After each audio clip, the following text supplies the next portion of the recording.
오늘은 나는 두렵지 않습니다 라는 제목으로 지난 3주 동안 우리가 살펴보았던 디모데후서 1장 12절 말씀을 마지막으로 한 번 더 생각해 보고 싶습니다. 혹시 여러분 성경에서 가장 짧은 절이 어떤 말씀인지 아시나요? 이렇게 대답이 늦게 나올 줄 알았으면 선물이라도 준비할 걸 그랬습니다. 네, 성경 66권에서 가장 짧은 절. 네? 아니 짧은 절. 네. 힌트를 드리자면 네, 6글자입니다. 6글자. 잘 모르시나요? 진짜 선물을 대단한 걸 준비할 걸 그랬습니다. 항상 기뻐하라. 네. 몇 장 몇 절일까요? 데살로니가전서 5장 16절 말씀입니다. 항상 네, 항상 기뻐하라. 기쁘십니까? 여러분 기쁘십니까? 아니 다른 날은 몰라도 우리가 지금 추석 연휴를 보내고 있는데 옛말에 더도 말고 덜도 말고 한가위만 같아라. 한가위가 추석인 건 아시죠? 네, 네. 그래서 그런 옛말도 있는데 기쁘시죠? 기쁘시죠? 그러면 그냥 네 하시면 되는데 굳이 아멘 하시는 그 마음을 제가 알 것도 같습니다. 네. 이 말씀은 그리스도 예수 안에서 우리를 향하신 하나님의 뜻이라고 그렇게 강조하시면서 기뻐하라 명령형이에요. 명령으로 우리에게 주신 말씀입니다. 그런데 솔직히 저도 이 말씀 앞에서 참 당황스럽습니다. 왜냐하면 기뻐하라 하신다고 해서 기뻐할 수 있을까요? 그래, 이제 내가 기뻐해야지 뭐 이러면 기뻐집니까? 네. 더욱이 말도 안 되게 항상이라는 단어가 그 앞에 붙어 있어요. 어떻게 항상 기뻐할 수 있을까요? 하나님께서 되지도 않는 말씀을 우리에게 주신 건 아닐 텐데요. 그렇죠? 네. 제가 생각할 때 우리가 이 기쁨이라는 말에 대해서 그 의미를 오해하는 것 같습니다. 일반적으로 기쁨, 기뻐하는 것을 우리는 기분이 좋은 것이라고 생각합니다. 기쁜 건 곧 기분이 좋은 것이고, 그래서 기쁘냐고 묻는 것을 기분이 좋냐고 그렇게 묻는 것으로 생각해서 글쎄 뭐 별로 기분이 좋을 일이 없는데 뭐 내가 뭘 기쁘겠냐고 이렇게 우리가 이야기를 하는 거죠. 그러니까 항상 기뻐하라고 말씀하시는 것이 도대체 불가능한 말씀을 우리에게 주시는 것 같아요. 왜 그렇습니까? 아니 어떻게 항상 기분이 좋을 수가 있겠어요? 살다 보면 슬플 때도 있고 힘들 때도 있고 어려울 때도 있고 아니 그럴 때가 더 많은 것 같은데 기뻐하라고요? 더욱이 항상 기뻐하라고요? 그런데 데살로니가전서뿐만 아니라 빌립보서를 보면 빌립보서 2장 18절에 이와 같이 너희도 기뻐하고 나와 함께 기뻐하라. 네, 우리 김지원 목사님이 어떻게 아셨는지 제가 설교문을 드린 적이 없는데 네, 처음 예배를 시작할 때 또 이 말씀으로 기도를 하셨어요. 3장 1절에도 보면 끝으로 나의 형제들아 주 안에서 기뻐하라 라고 말씀합니다. 4장 4절에는 주 안에서 항상 기뻐하라 내가 다시 말하노니 기뻐하라. 이렇게 강조해서 반복해서 명령하십니다. 사도 바울이 빌립보 교회의 편지를 쓸 때는 그가 갇혀 있었던 것으로 보여요. 여러분, 바울이 그렇게 갇혀 있으면서 빌립보 교회 성도들에게 나와 함께 기뻐하라, 주 안에서 항상 기뻐하라 라고 권면한다면 그 말이 나는 지금 기분이 엄청 좋아, 나도 기분이 좋으니까 너희들도 기분이 좋았으면 좋겠다, 뭐 이렇게 이야기하는 건 아닐 겁니다. 그가 고난을 당하면서 기분이 좋다는 말은 당연히 아니겠지요. 고난 중에 기분이 좋을 수 없잖아요. 그런데 우리는 기쁨이라는 말과 기분이 좋다는 말을 같은 말로 생각하는 것 같습니다. 그러면 도대체 주님이 말씀하시는 기쁨이 무엇일까요? 저는 가장 많은 찬송가를 작사한, 그래서 찬송가의 여왕이라고 부르기도 하고 현대 찬송의 어머니라고 불리는 페니 크로스비 여사가 성경에서 말씀하는 기쁨이 무엇인지를 알지 않았을까 싶어요. 페니 크로스비 여사는 혹시 여러분이 잘 모르시더라도 그녀가 작사한 찬송가는 여러분이 다 아실 겁니다. 나의 영원하신 기업 생명보다 귀하다. 페니 크로스비 여사가 작사한 찬송가입니다. 예수를 나의 구주 삼고 예수 나를 위하여 나의 갈 길 다가도록 등등 여러분이 다 잘 아시는 이 찬송가들의 가사를 페니 크로스비 여사가 작사했습니다. 그녀는 태어나면서부터 앞을 보지 못했습니다. 시각장애인으로 태어난 그녀가 9살 때 쓴 시 하나를 여러분에게 소개해 드리면 9살이면 초등학교 2학년, 3학년 나이지요? 9살에 그녀가 이런 시를 썼어요. 나는 얼마나 행복한가.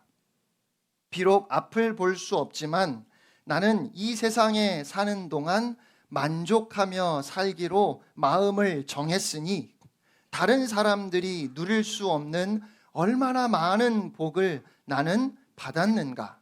시각장애인이라고 울거나 한숨 쉬는 일은 할 수도 없을 뿐더러 하지도 않으리라. 이게 9살 때 그녀가 쓴 시입니다. 여러분, 이것이 성경이 말씀하는 기쁨입니다. 페니 크로스비 여사는 95세까지 살았습니다. 그녀가 말년에 이렇게 고백했습니다. 내가 평생 시각장애인으로 살아야 하는 것은 하나님의 복된 섭리에 의한 것이라고 믿는다. 이를 인하여 나는 하나님께 감사한다. 만일 내일 나에게 이 땅에서 볼 수 있는 시력이 주어진다면 나는 받지 않으리라. 만일 내가 내 주변에 있는 아름답고 흥미있는 일들의 마음을 빼앗겼더라면 하나님을 찬양하는 찬송가를 내 평생 쓰지 못했으리라.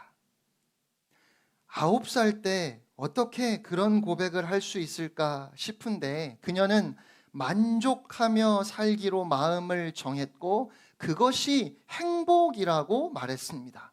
앞을 보지 못한다고 해서 슬퍼하거나 한숨 쉬는 것은 할 수도 없고 하지도 않겠다고 했어요. 그리고 80여 년의 인생을 살고 90이 넘어서 그가 평생을 그렇게 살아왔음을 확인할 수 있는 고백을 우리가 보게 됩니다. 여러분, 기쁨은 기분이나 감정의 문제가 아니라 기쁨은 태도의 문제이고 삶의 자세의 문제입니다.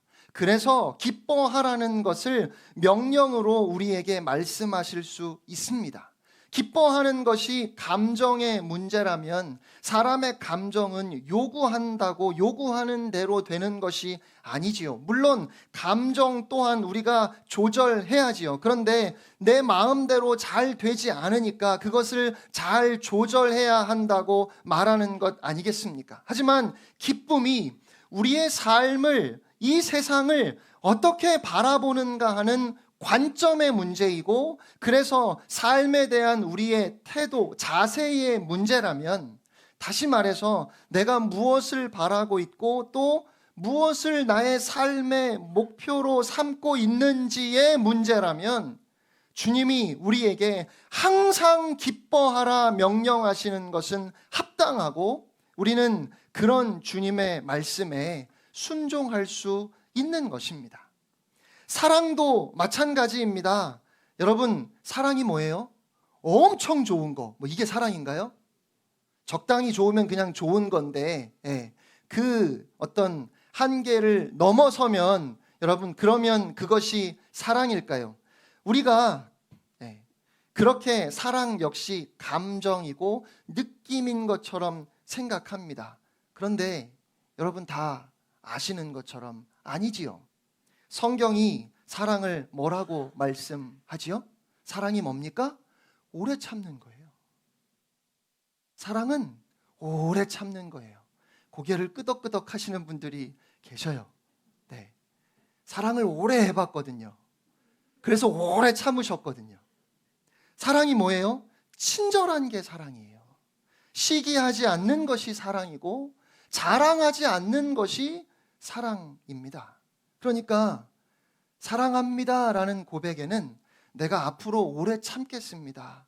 내가 당신에게 친절하게 행동하겠습니다. 시기하지 않겠습니다. 교만하지 않겠습니다. 무례하게 행하지 않겠습니다. 내 유익을 구하지 않겠습니다. 이것이 사랑의 의미이고 사랑한다는 말의 의미이지요. 그래서 역시 하나님께서 우리에게 사랑하라 명령하시는 겁니다. 오늘 설교 제목에서 알 수 있는 것처럼 저는 오늘 두려움에 대해서 말씀을 드리려고 하는데, 설교를 시작하면서 이렇게 기쁨에 대해서 말씀을 드리는 이유는 기쁨에 대한 우리의 이해와 두려움에 대한 이해가 비슷한 부분이 있기 때문이고, 부끄러움이나 두려움이 결국은 우리에게서 기쁨을 빼앗아가는 것이고, 또 부끄러워하지 않고 두려워하지 않는 것이 결국 주 안에서 기뻐하는 것이기 때문에 그렇습니다. 오늘 사도 바울은 나는 이 고난을 부끄러워하지 않는다고 말했는데, 고난을 부끄러워하지 않는다는 말은 고난을 두려워하지 않는다는 말로 바꾸어 볼 수 있습니다. 아담과 하와가 선악과를 먹은 후에 부끄러움을 느꼈고, 그래서 무화과 나무 잎사귀로 치마를 만들어 입었지요. 그리고 하나님께서 아담을 부르셨는데, 그때 아담이 내가 벗었으므로 두려워하여 숨었습니다 라고 했어요.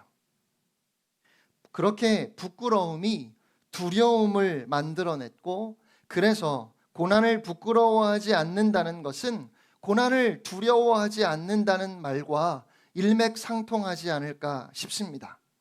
여러분은 이 두려움에 대해서 어떻게 이해하십니까? 성경을 보면 두려워하지 말라는 말이 많아요. 정말 많아요. 성경에 몇 번이나 나올까요? 저도 안 세봐서 잘 모릅니다. 그런데 어떤 신학자가 세어보니까 366번이나 나왔다고 해요. 그래서 그 사람은 의미를 부여하기를 1년 365일에 윤달이 끼면 하루가 더 붙잖아요. 그렇죠? 4년에 한 번 돌아오는 그 하루 더 있는 날까지 계산해서 하나님이 매일같이 두려워하지 말라 말씀하셨다는 거예요. 그럴 수도 있을 것 같아요. 왜요? 선악과를 따먹은 후에 하나님께서 아담을 부르셨을 때 아담이 제일 먼저 하나님께 했던 얘기가 뭐라고요? 두려워서 숨었습니다. 그러니까 하나님이 뭐라고 하셔요? 두려워하지 말라고 하셔요. 성경에 그렇게 두려워하지 말라는 말씀이 참 많은데, 두려워하지 말라고 말씀하시는 그 말씀의 의미가 과연 무엇일까요?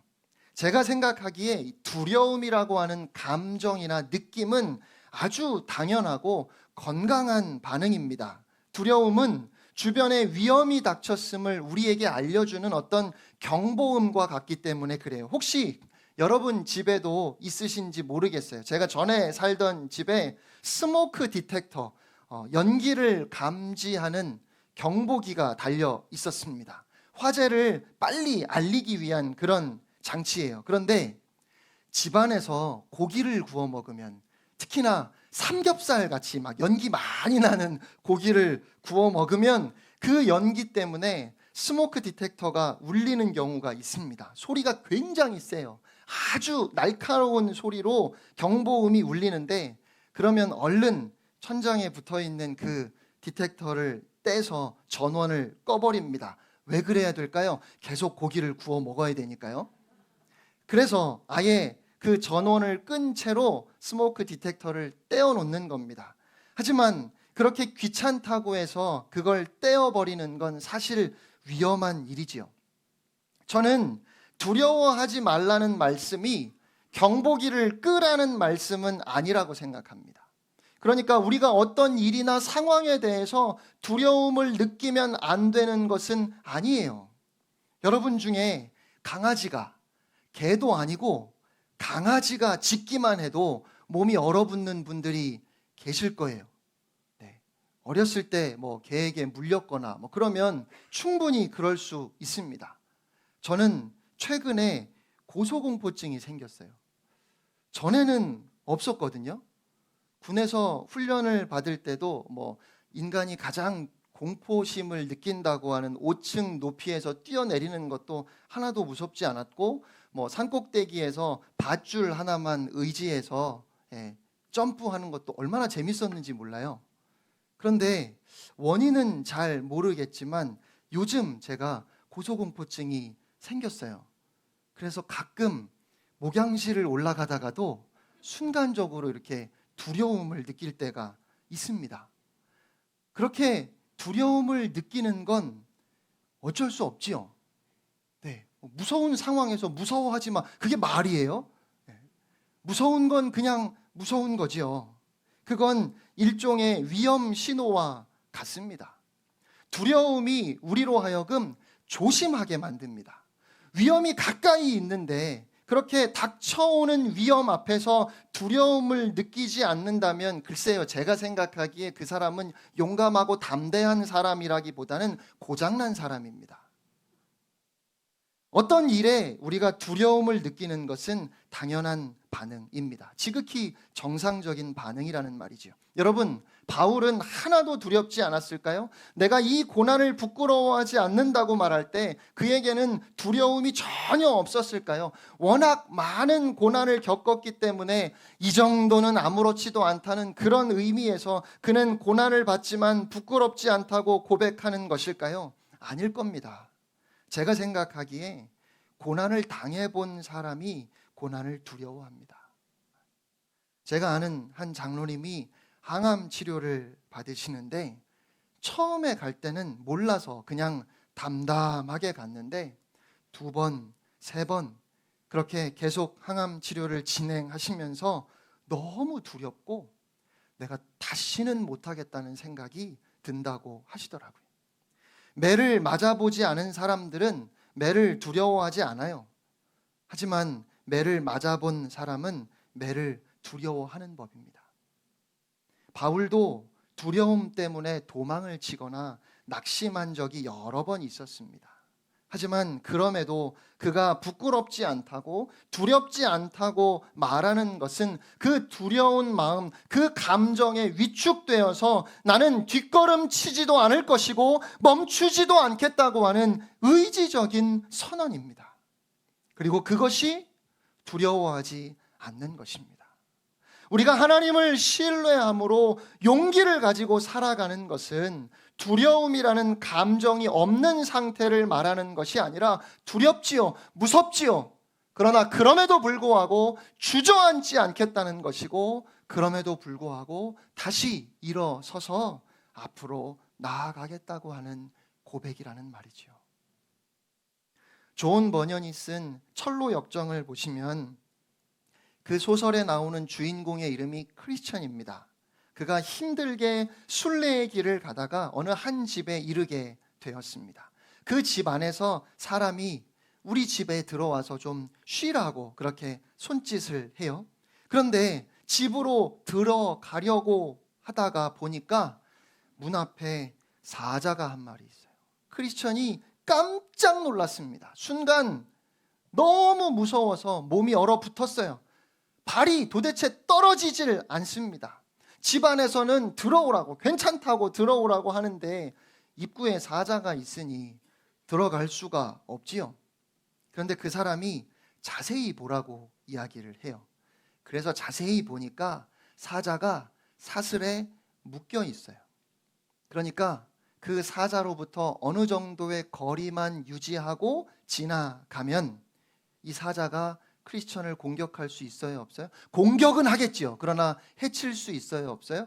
없어요. 그러니까 괜찮으니까 빨리 들어오라고 집 안에서 계속 손짓을 해요. 그런데 여러분, 사자예요.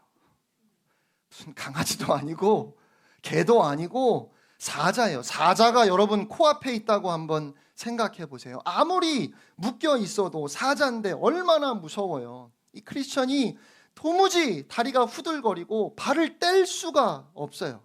사자가 묶여 있는 걸 아는데, 사슬로 묶여 있다는 것이 보이는데 그럼에도 갈 수가 없어요. 괜찮다고, 절대로 너를 해할 수 없다고, 그러니까 두려워하지 말고 집 안에 들어와서 쉬라고 이야기합니다. 한참의 시간이 지나고 크리스천이 용기를 내서 발을 옮겨 봅니다. 한 걸음 가다가 또 두려움을 느끼고, 사자가 움찔하기만 해도 갑자기 막 몸이 얼어붙고, 사자가 소리라도 내면 비명이 절로 나오는데 진짜 죽을 것 같아요. 하지만 계속해서 사자가 사슬에 묶여 있음을 보고 또 보면서 걱정하지 말라고, 두려워하지 말고, 사자가 절대로 너를 해할 수 없으니까 들어오라고 하는 그 격려의 소리를 들으면서 너무 무섭지만, 너무 두렵지만 한 걸음 한 걸음 용기를 내서 발을 옮겨 봅니다. 여러분, 두려워하지 않는 것은 사자가 눈앞에 있는데도 전혀 떨지 않고 그 사자를 약올리면서 지나가는 것이 아닙니다. 두려워하지 말라 하시는 말씀은 그런 중에도 한 걸음 한 걸음 앞으로 나아가라는 말씀입니다. 겁이 나지만, 무섭지만, 아니 사슬이 끊어지면 어떡해요? 믿음이 없어서 그런 의심이 들 때도 있지만, 그럼에도 불구하고 사슬에 묶여 있어서 절대로 너를 해할 수 없으니까, 괜찮으니까 들어오라 하시는 그 음성에, 그 음성을 신뢰함으로 내 발을 뗄 수 있는 것, 걸음을 옮길 수 있는 것, 그것이 바로 두려워하지 말라는 주님의 말씀의 의미입니다. 그렇게 앞으로 나아가는 것이 바로 믿음의 걸음입니다.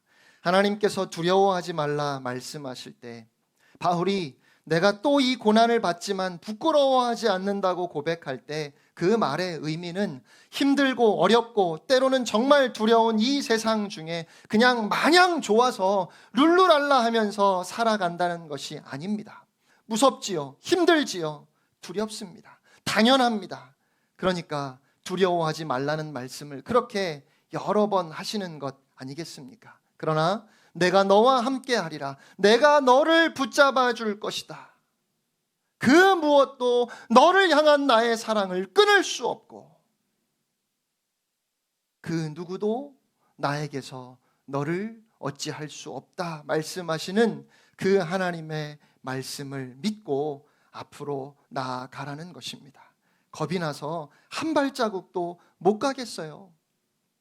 그럼에도 불구하고 하나님의 말씀을 의지하며 한 걸음 나아가는 것, 사랑하는 여러분, 그것이 고난 앞에 부끄러워하지 않는, 이 세상을 두려워하지 않는 성도의 모습입니다. 다시 말씀드립니다. 두려워하지 않는다는 건 지금 여러분이 느끼는 어떤 불안함이나 염려들이 없어야 한다는 말씀이 아니라, 그러한 염려 가운데에서도 여러분이 다시 일어서야 한다는 말씀이에요. 다시 일어서서 앞으로 나아가셔야 합니다. 내가 믿는 자를 내가 알기에 내가 의탁한 것을 주님께서 끝까지 지켜주시라고 하는 그 확신을 가지고 우리가 그렇게 믿음으로 살아가는 그 삶이 두려움이 없는 삶이고 부끄러워하지 않는 삶이고, 그것이 곧 기뻐하는 삶입니다. 내가 믿는 자를 내가 알고 또한 내가 의탁한 것을 그날까지 그가 능히 지키실 줄을 확신합니다. 이 고백 때문에 우리는 기뻐할 수 있고, 또 이 믿음으로 우리가 마주하게 되는 그 어려운 상황 가운데에서도 두려워하지 않고 부끄러워하지 않고 크게 숨을 한번 내쉴 수 있는 여유를 우리가 가질 수 있는 겁니다. 저는 여러분의 삶이 조금만 더 편해지면 좋겠어요. 조금만 더 잘 풀리면 좋겠습니다. 하지만 오늘 우리의 삶에도, 앞으로의 여러분의 삶에도 고난은 있을 겁니다. 어려움도 있을 것이고 힘든 일들도 있을 겁니다. 그래서 겁이 나는 분들이 계실 거라고 생각합니다. 참 힘들고 어려운 상황을 하나하나 건너고 넘으면서 여기까지 왔는데, 앞으로의 인생을 내가 고난을 부끄러워하지도 두려워하지도 않고 나의 믿은 자를 내가 알고 나의 의뢰한 것을 주께서 끝까지 지키실 것을 확신한다는 믿음을 가지고 내가 그렇게 담대하게 살 수 있을까를 생각하면 아마 여러분들 중에는 자신이 없고 오히려 겁이 나는 분들도 계실 거라고 생각합니다. 그런데 여러분이 지금 느끼는 그 두려움은 위험이 가까이 있기 때문에 여러분에게 울리고 있는 지극히 당연한 경보음입니다.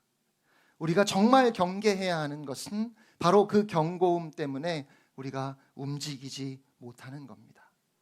가지 못하는 거예요. 우리가 두려워하지 않는 것은, 부끄러워하지 않는 것은 오늘 내가 믿는 하나님을 내가 알고 내가 의뢰한 것을 끝까지 지키실 것을 내가 확신한다고 하는 이 바울의 고백이 오늘 저와 여러분의 고백이 되어서 어떠한 경우에도 상황이나 형편에 눌리지 않고 위축되지 않고 우리 주님이 우리와 함께 하시니까, 우리 주님이 끝까지 우리를 지키실 테니까, 우리 하나님은 선하시고 우리 하나님은 인자하시고 우리 하나님은 자비로우시고 우리 하나님은 실수하지 않으시니까. 그러니까 우리 하나님을 의지하며 끝까지 믿음의 길을 계속해서 걸어가실 수 있기를 바랍니다. 그렇게 두려워하지 않는, 부끄러워하지 않는 여러분 모두가 되시기를 주님의 이름으로 축복합니다. 우리 시간 함께 찬송하겠습니다. 나의 갈 길 다가도록. 아까 말씀드린 우리 페니 크로스비 여사가 작사한 찬송입니다. 찬송 함께 부르고 기도하겠습니다.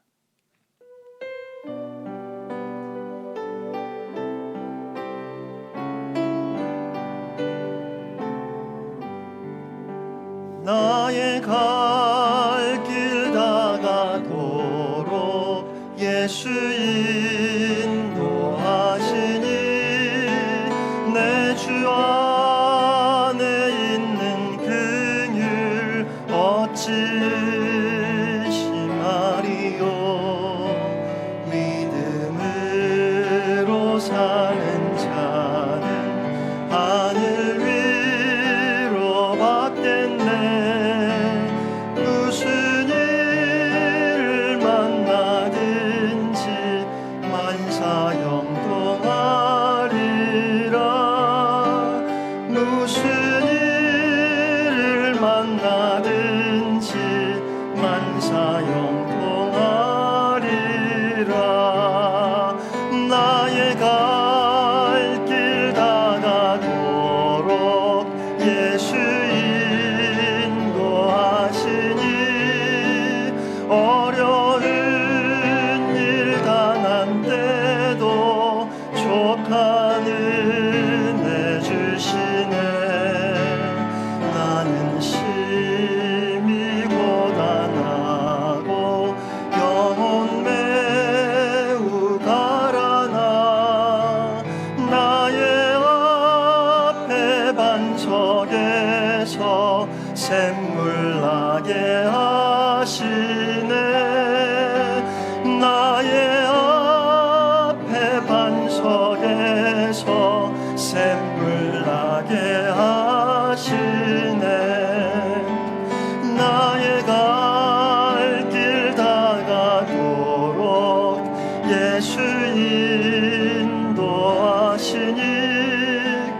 그의 사랑 어찌 큰지 말로 알 수 없도다. 성령 감화 받은 영혼 하늘 날아갈 때